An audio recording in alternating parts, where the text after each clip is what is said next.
Sanity is just a performance. The desperate discipline of pretending meaning matters while the world burns. But Kefka? He rejects the script. He watches you rebuild your tiny lives and laughs. Why create what he will inevitably erase? Why polish a corpse? At the bottom of that thought, he didn't find tragedy. He found a punchline. He found contempt. Life, dreams, hope, meaningless things. I'll destroy them all. If sanity is the only wall keeping meaningless from becoming incinerated, tell me, what is the limit of sanity?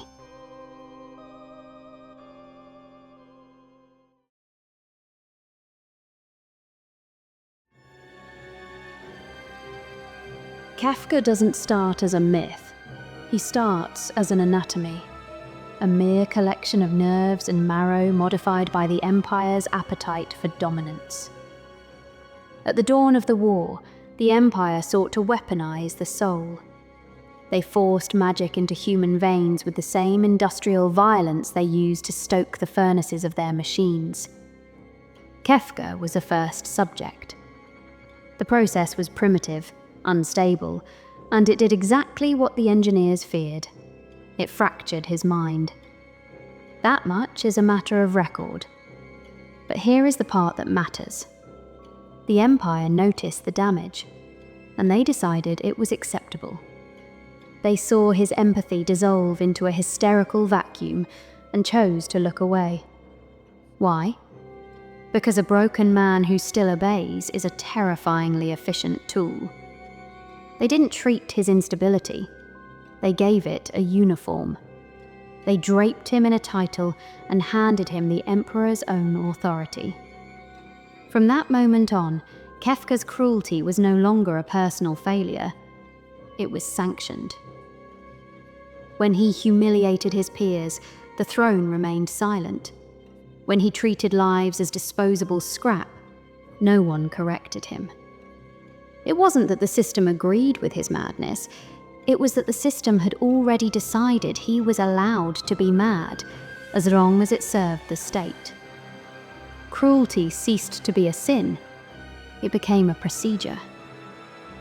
Kefka's ascension wasn't a climb of ambition. It was the upward drift of a damaged mind through a moral vacuum. He didn't become a monster by breaking the rules. He became one because the rules were rewritten to accommodate him. He rose to the right hand of the throne because no one in power ever found a reason to say, "This is too far."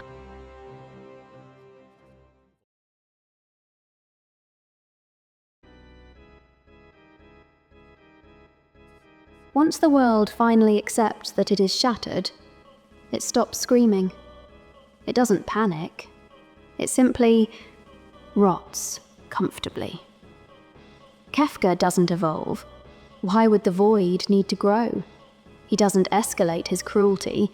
He is already the ceiling of every nightmare. He doesn't need to try when the world is so eager to kneel and make the job easier. The system doesn't just recalibrate, it grovels. The orders keep coming, stamped in drying blood. The cities throw their gates wide, begging for the leash. The soldiers march under the same moth-eaten banners, not out of loyalty, but because obedience is the last reflex of a body that has forgotten the feel of the sun. They don't need permission to refuse. They've lost the imagination required to even think of it. Cruelty isn't personal anymore. It's administrative. A woman is fitted with a crown that turns her will into static. Her hesitation, her no, her very soul, discarded like scrap metal. She isn't a weapon that breathes. She is just a pretty object that happens to feel fear. But fear is just background noise now, and nobody is listening. A kingdom resists? How droll. Negotiation is replaced by a vial of poison. No battlefields, no honor, just chemistry. The water that gave them life now delivers the silence. Men choke. Women wither. Children who never understood the concept of war stop breathing in the middle of a game. No walls are breached. No alarms are raised. Just a clean, domestic, hygienic silence spreading through homes and families who never chose to fight. And when the dust settles, the world keeps spinning.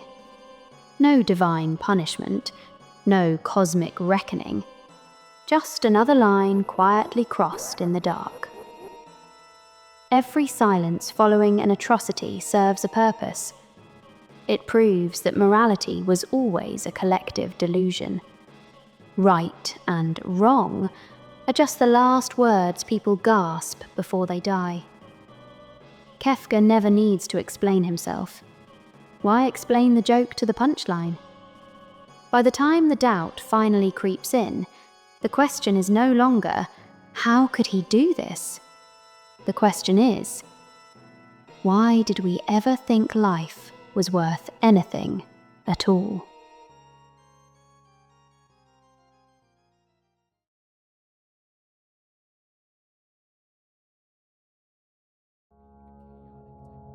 After the poison has settled in the wells of Doma, the Empire does not change direction. It hardens. Kefka is no longer sent to negotiate or occupy. He is sent to end resistance. Villages disappear before reports are even written. Enemies are not defeated. They are removed. The Empire tells itself this is efficiency. Fewer uprisings, faster results. But a darker shift is occurring. Kefka has stopped following intent. He follows outcome. Orders are carried out in ways no one asked for and no one dares to question. Every time a superior considers intervening, the results are already there, undeniable and bloody. The Empire doesn't lose control suddenly.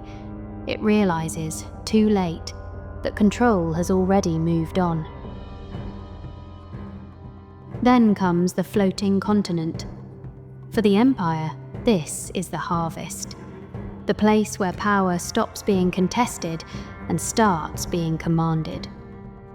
The warring triad stands there, sealed and balanced, 3 gods locked in a stalemate so the world can exist.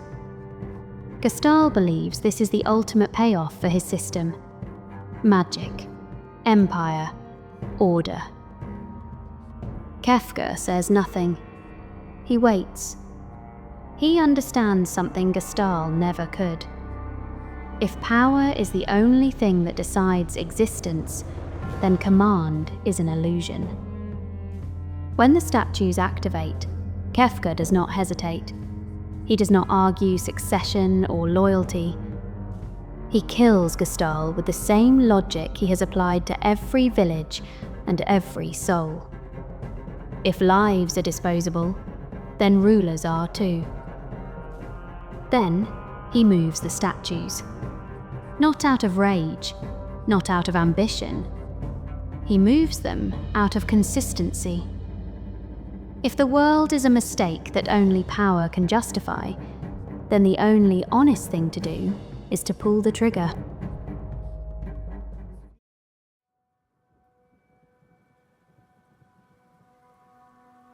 The result is immediate. The land tears itself apart, continents split, oceans shift, and cities are swallowed by the very earth they stood upon. The world does not descend into chaos, it simply follows the laws of cause and effect. The planet existed because the warring triad was held in balance. When Kefka moved the statues, he didn't just break a law, he broke the foundation of reality. The planet responded exactly as it had to. There was no recovery phase, no transition, just aftermath. Kefka does not attempt to rule what remains. He builds no governments, he appoints no leaders. He stays above the ruin, perched upon his tower of debris, treating the world as a book that has already been read and closed. Down below, survivors gather in the wreckage, not as armies, but as ghosts, civilians trying to find a pulse in the rubble.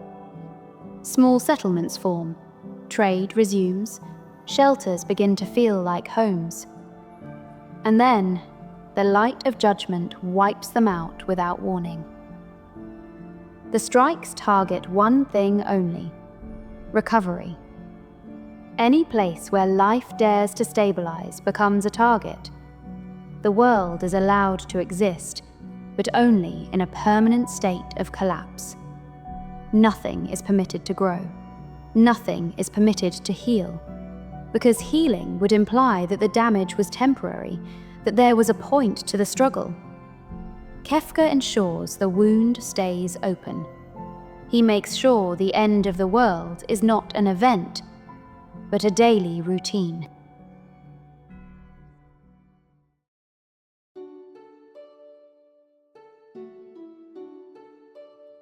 Kefka does not unravel at the end. He does not lose clarity. He does not repent. And he never develops the capacity to understand the weight of what he destroyed. He stands exactly where he has always stood, at the center of a joke that only he finds funny. What changes is everything else. The people who rise against him do not do so because they believe the world can be saved in any traditional sense. They do it because living under his gaze is no longer living at all. As long as Kefka exists, reality is trapped in suspension. The world is kept alive, but never allowed to continue. He is not confronted as a god to be dethroned or a villain to be judged, but as a condition that makes existence impossible. When Kefka falls, there is no triumph, no grand celebration. What follows is quieter than victory. Magic begins to fade from the world. One by one, the espers disappear, but released from a reality that no longer has a place for them. Terror feels it first. The power that defined her life, the force that made her different, feared and controlled, slips away, and she lets it go. She understands the trade. The same force that gave the world miracles also gave it Kefka, and the world cannot survive both. When the magic is gone, the era of living weapons and systems that turn people into tools goes with it. No more gods, no more sanctioned monsters. What remains is fragile, human, and finite. The world survives. It is finally allowed to move forward, knowing exactly what it lost, and exactly why it can never afford to repeat it.